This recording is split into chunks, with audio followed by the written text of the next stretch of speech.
Conversaciones Vitales con Jorge Palpatián.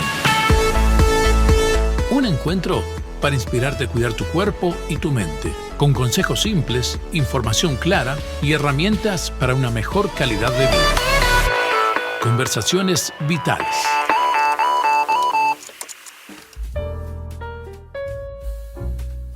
Bienvenidos amigos a un nuevo espacio de Conversaciones Vitales.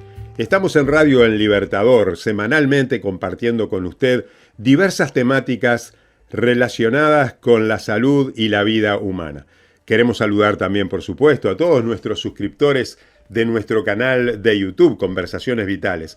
Le invitamos para que usted también pueda suscribirse a nuestro canal de YouTube y ver todos nuestros programas anteriores, así como también usted recibirá semanalmente nuestros programas futuros.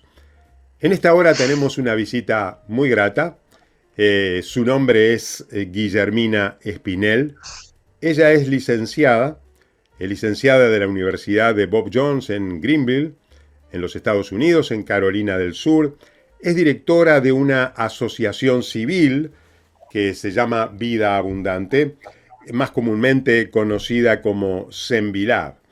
Y es un gusto en esta hora poder saludarte, Guillermina.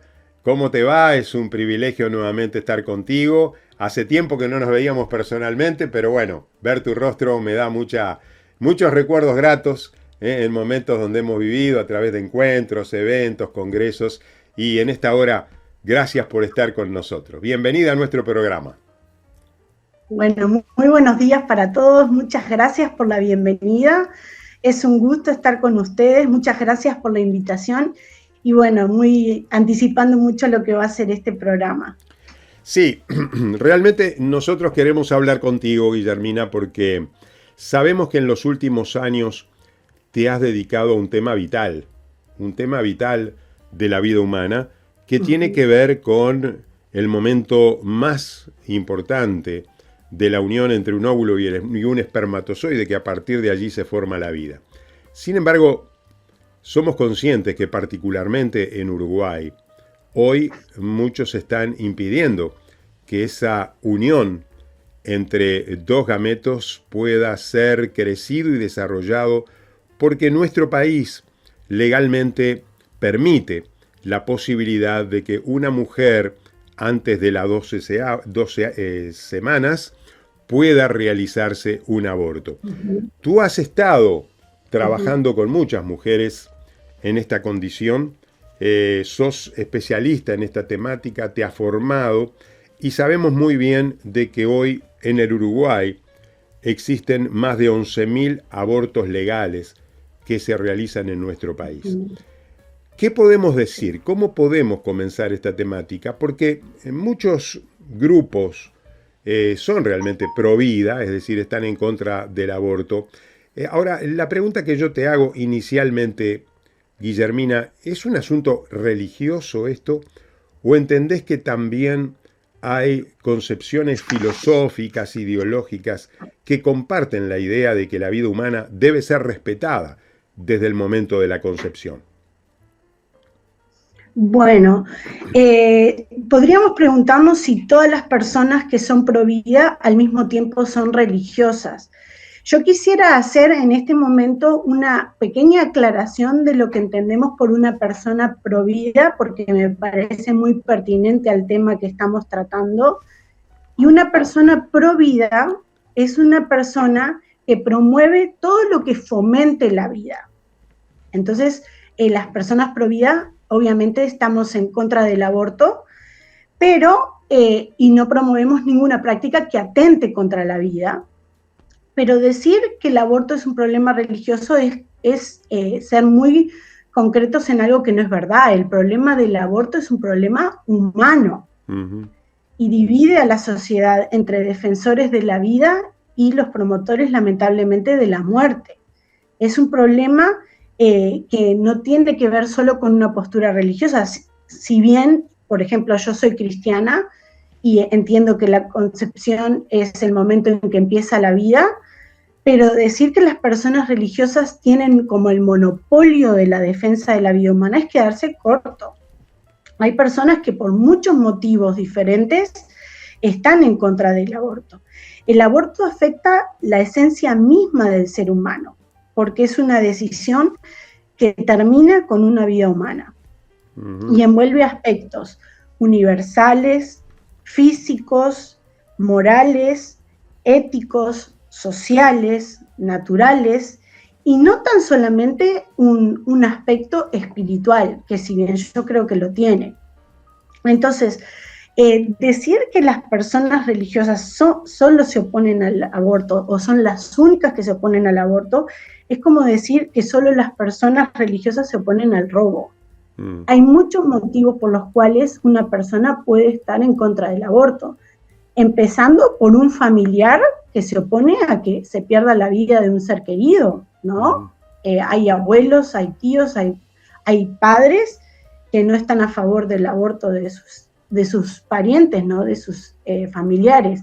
Y eso no tiene que ver con una convicción religiosa en sí, ¿no? Sino con entender que lo que hay en el vientre materno es una vida. Ahora, Guillermina, es cierto lo que tú decís, esto creo que rebasa lo estrictamente religioso, pero yo me pongo a pensar de que hay personas, por ejemplo, que dicen, bueno, yo nunca me haría un aborto, es decir, porque no estoy a favor del aborto. No soy religioso, pero no estoy a favor del aborto. Pero tiene la persona el derecho de decidir si quiere realizarse un aborto. Por ejemplo, una mujer, bueno, si lo quiere realizar, ¿por qué no? Entonces, ¿qué es lo que tú considerarías en aquella situación en que personas dicen, bueno, yo nunca me haría un aborto, pero los demás tienen derecho a decidir? Bueno, yo voy a poner un ejemplo que tal vez nos ayude a aclarar un poquito en dónde estamos parados en nuestra filosofía.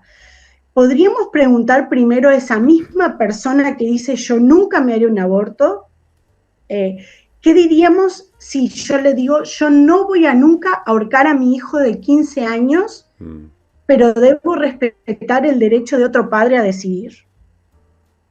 O sea, eso nos choca, claro. Porque no nos opondríamos a esa situación, no haríamos lo posible para evitar ese asesinato, no denunciaríamos a tal padre porque dice que está atentando contra la vida de un ser humano.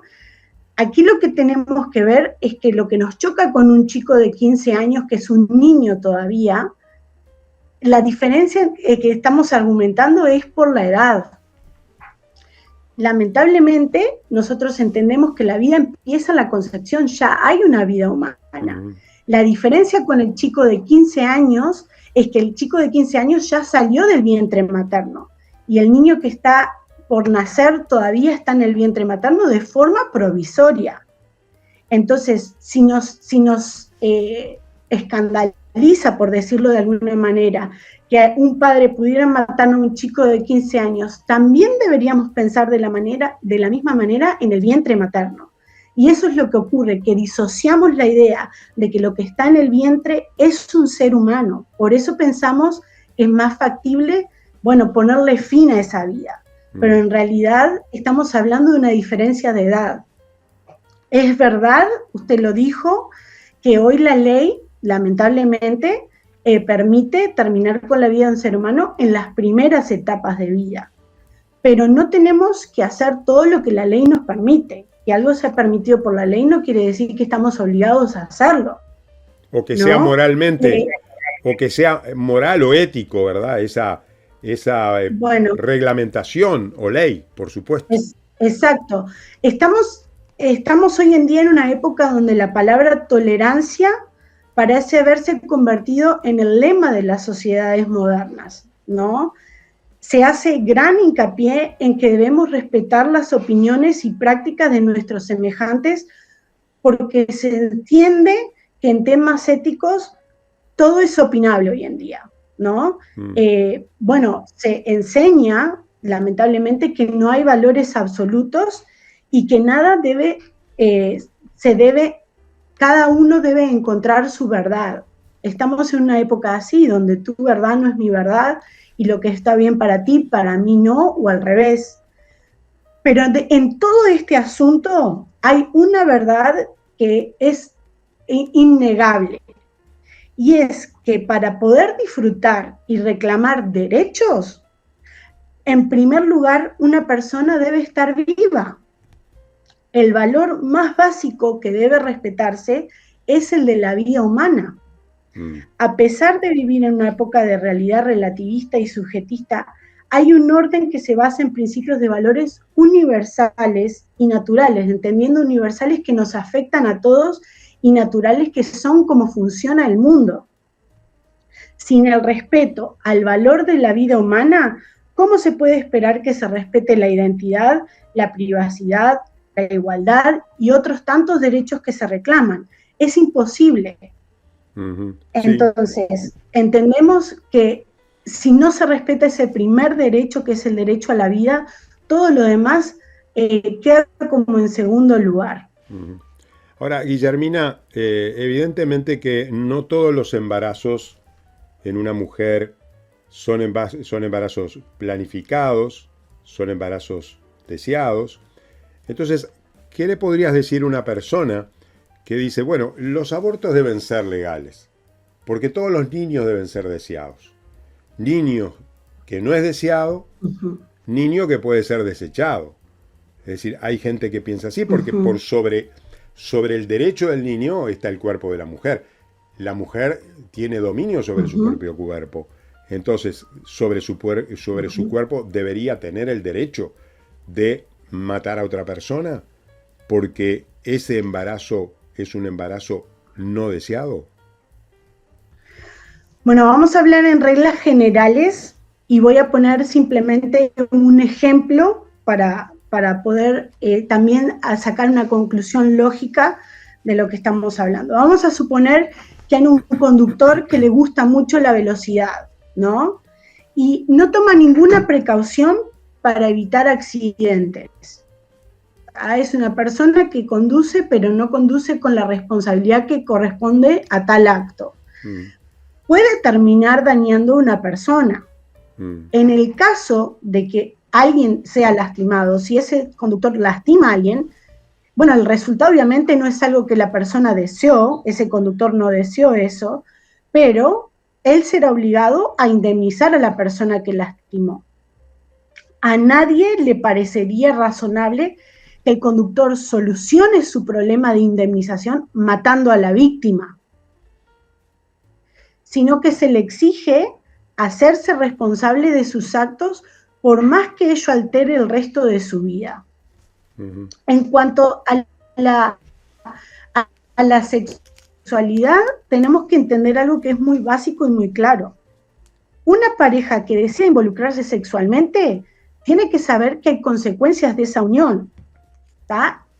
El momento de decidir es antes de involucrarse sexualmente, pero si deciden involucrarse sexualmente, deberían hacerse responsables de las consecuencias, y una de las consecuencias de una relación sexual es el embarazo. Entonces, el embarazo pudo no haber sido planificado, pero la solución al embarazo no puede o no debería ser el exterminio del niño no nacido, porque él es una consecuencia, pero no fue responsable de ese acto, y por más que los padres no lo planificaron, hay que ser consciente de que debemos ser responsables de nuestros actos. Y eso hoy lamentablemente no se está escuchando mucho. El momento de decir que no es antes de la relación sexual, y es válido decir que no.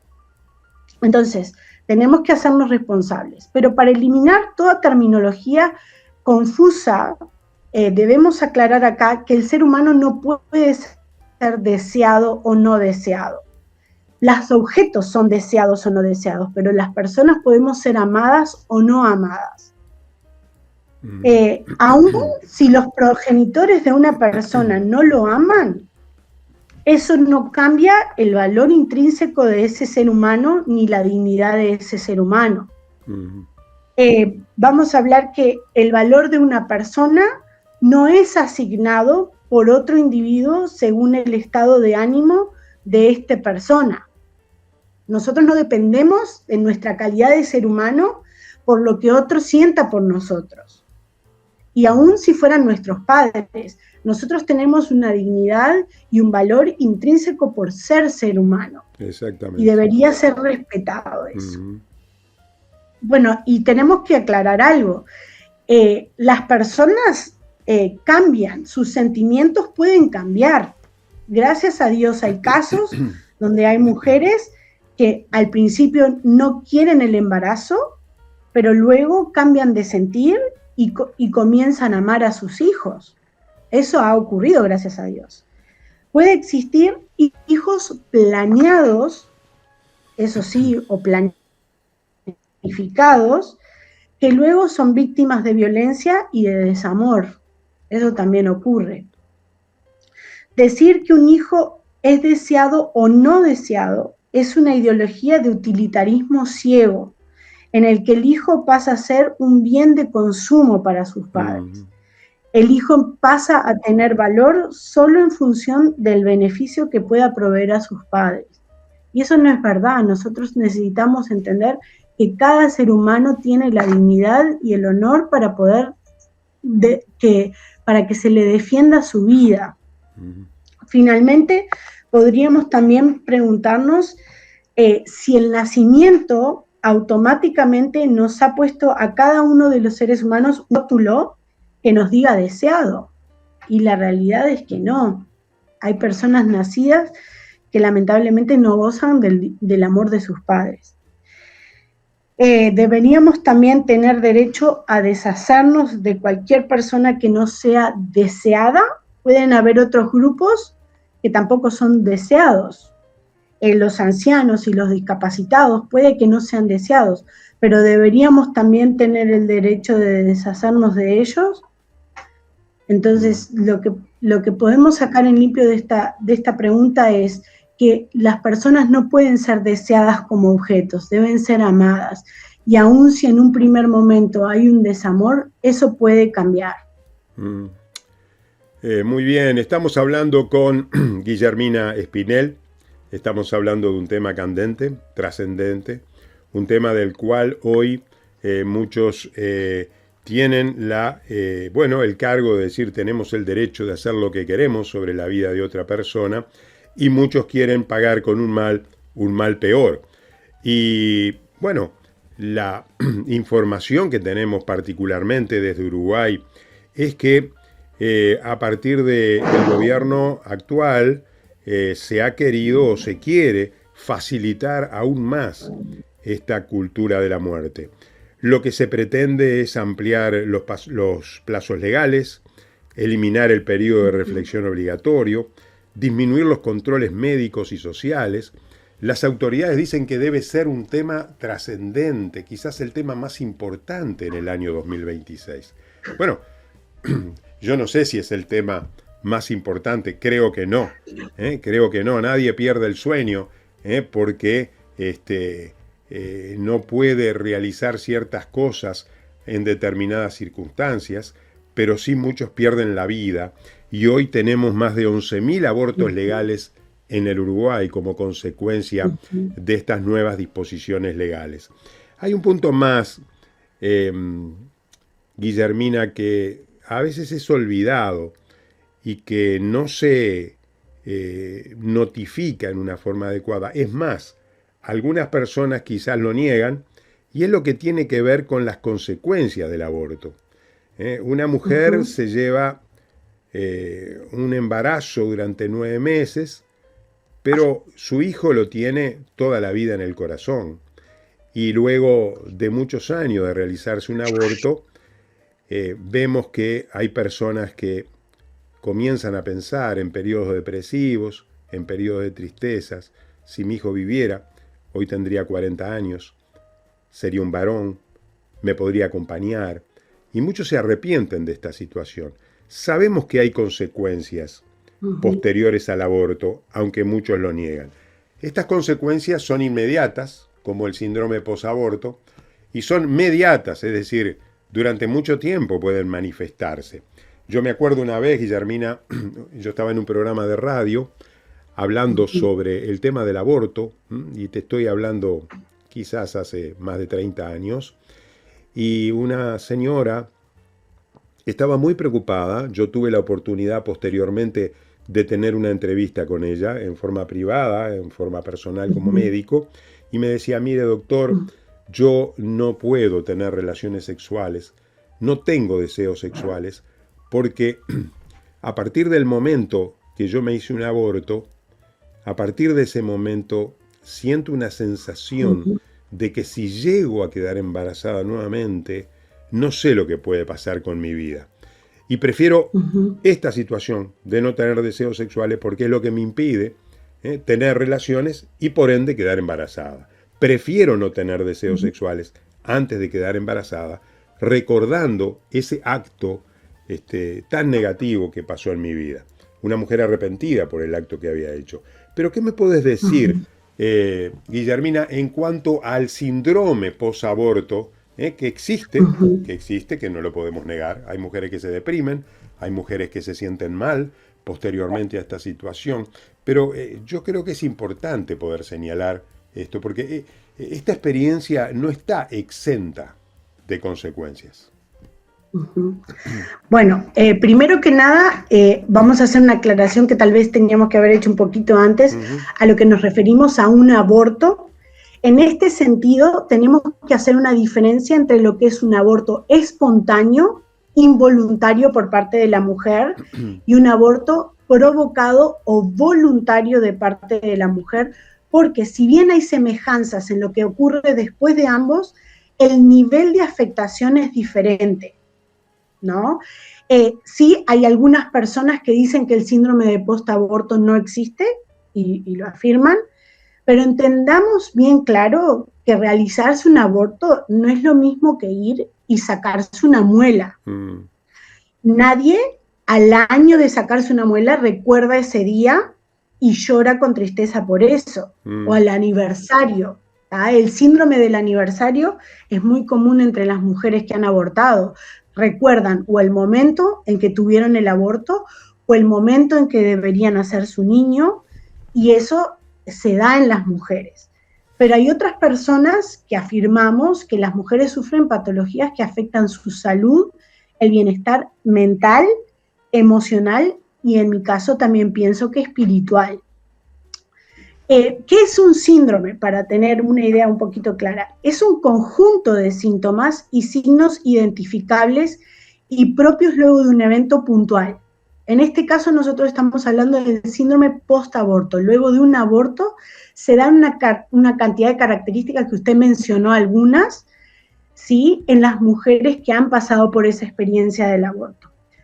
Hay una cantidad de mujeres que presentan síntomas variados luego de un aborto. No es que todas las mujeres van a tener la misma reacción al aborto, pero sí distintas reacciones que se califican dentro de lo que es el síndrome de postaborto. Y estos síntomas entendamos que se pueden vivir a través de distintos momentos de la vida. Algunas mujeres presentan estos síntomas inmediatamente después de un aborto. Algunas mujeres los presentan luego de unos años, algunas cuando enfrentan momentos como la menopausia o incluso antes de la muerte. Entonces, es un síndrome bastante complejo de tratar porque va variando en su afectación a lo largo de la vida. El síndrome postaborto puede ser padecido también por la pareja de la mujer y el médico que lo practica porque son síntomas que se dan, ¿no? Entendemos que no todo hombre y todo médico van a sufrir este síndrome, pero puede darse. El aborto provocado, en un sentido, tendrá un sentir de vacío, queda algo vacío, por más que haya sido una decisión voluntaria, y se suma muchas veces con la culpa sentida profundamente por la premeditación que causó el aborto. Y el grado de intensidad es severo. Entendemos en psicología que los grados de afectación son o ligero, o moderado, o severo. La mujer que pasó por un aborto, entendamos también que tendrá que enfrentar y resolver un luto. Por más que haya sido provocado, hay una muerte allí y hay que procesarlo eso. El tema de, por ejemplo, la diferencia entre una mujer que tiene un aborto espontáneo y una mujer que ha tenido un aborto provocado, es que ante ese luto la gente entiende que una mujer que perdió un bebé por aborto espontáneo lo va a vivir, lo va a demostrar, va a haber llanto, pero muchas veces la mujer que se provocó el aborto tiene esa contradicción en su vida. ¿Por qué estoy triste? ¿Por qué quiero llorar si yo misma acepté hacer esto? Pero la realidad es que esa situación se da. El luto hay que enfrentarlo igual. Y después vamos a mencionar algunos otros síntomas de los que usted mencionó también. Muchas veces puede haber ansiedad, depresión, estrés, angustia, ese sentido de vacío, desesperación, porque es una acción que no tiene vuelta atrás. Y después, obviamente, muchas sienten culpa por lo que hicieron. No necesariamente inmediatamente. También en el síndrome posaborto también incluimos todo lo que sea uso de sustancias para aplacar los sentimientos como el alcohol y las drogas, y muchas mujeres luego de un aborto tienen pensamientos o intentos de autoeliminación. Esas son como características que se pueden dar en la mujer. Vuelvo a repetir que no todas las mujeres presentan los mismos síntomas ni en los mismos momentos. Algunas luego del aborto sienten un alivio inicial. ¿Por qué? Porque, bueno, terminaron con lo que podríamos denominar, entre comillas, un problema. Salieron de un problema. Pero la realidad es que se crean para sí mismas otro problema que las acompaña de ahí en adelante. Es otra situación, pero es una situación que queda con ellas y muchas veces, si no es tratada, para siempre, como usted lo mencionaba, ¿no? Se puede sacar un bebé del vientre, pero no del corazón.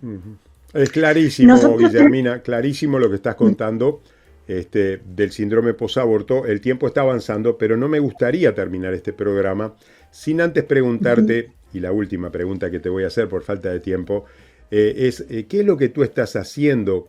Y si hay alguien que quiera conversar contigo o preguntar o hacer alguna pregunta o interrogante aclaratoria sobre esta temática tan profunda que significa nada más ni nada menos que quitar la vida a un ser humano, pueda conversar contigo.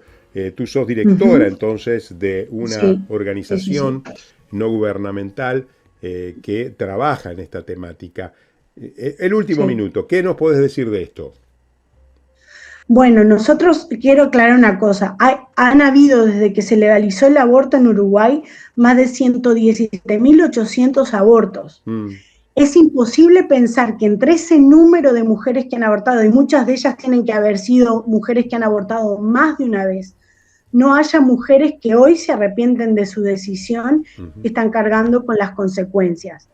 Nosotros tenemos un programa en la asociación que se llama ARA. Nuestra organización trabajó con material de Estados Unidos y ARA significa Asistencia en Recuperación del Aborto.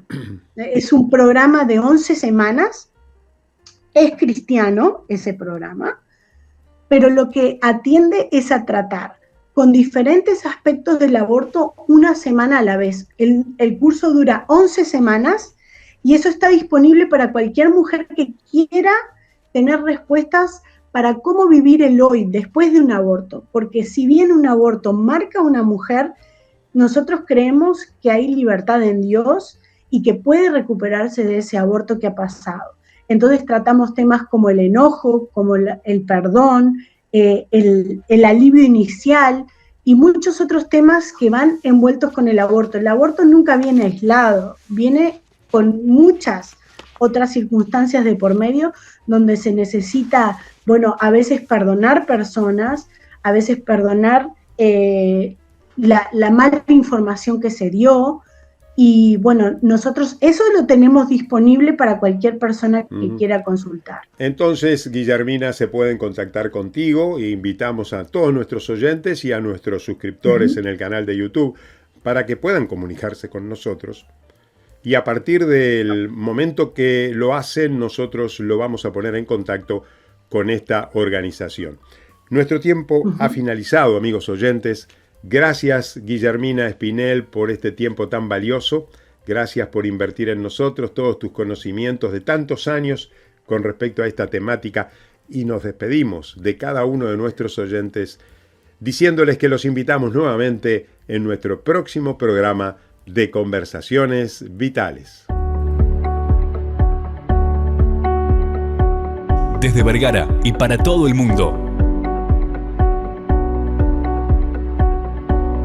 Una radio con propósito. Una radio con visión. Una radio para todos. El Libertador, 1210 AM.